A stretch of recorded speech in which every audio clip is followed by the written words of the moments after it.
Nous sommes à Ramatuelle, à la ferme d'Ibouis, chez Patrice de Colmont qui possède également le Club 55, pour rencontrer Amélie et Nicolas Drillon qui s'occupent de cette propriété qui est certifiée bio par Écossaire.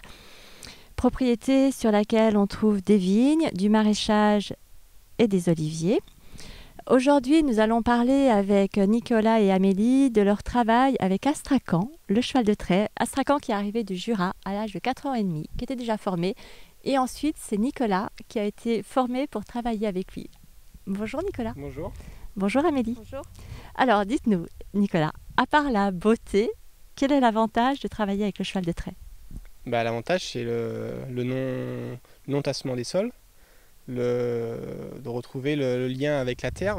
Chaque mètre qu'on avance, quand on laboure les vignes, quand on travaille le sol, on sait s'il y a de la résistance, ou il n'y a pas de tassement, et du tassement, quoi, par rapport au tracteur, où on tasse les sols toujours au même endroit, quoi. Là, le cheval, il n'y a aucun tassement de sol, quoi. Il y a une précision juste incroyable. Là, on voit dans les images, justement, lorsque vous faites les vendanges, le cheval, il marche pratiquement au millimètre près. Il marche aux ordres qu'on lui donne. Marcher un pas, il marche d'un pas. Il respecte les règles, quoi, qu'on lui donne, quoi. Et donc, on parlait de tassement. Quel est le problème alors pour les non-initiés quand le sol est tassé par les tracteurs ? C'est pour toute la vie microbienne du sol, tout ce qui se passe dans le sol. Quand on passe au tracteur, c'est lourd, ça compacte énormément les sols, quoi.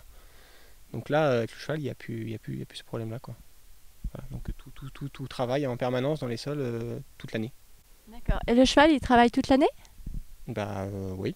Tous les travaux de labour qu'il y a à faire, donc du printemps jusqu'à milieu de l'été. Après, il a les vendanges, il y a un petit peu à l'automne.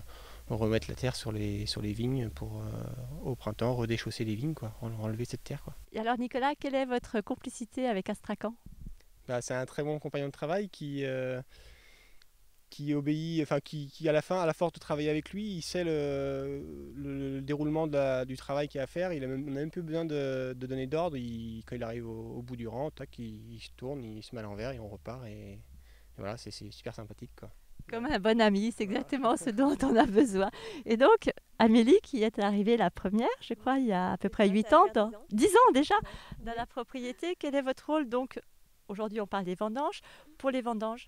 Donc au niveau des vendanges, c'est donc moi qui gère toute la partie cave. Donc je m'occupe de la réception de la vendange et toute la partie donc pressurage et après tout le travail de la cave.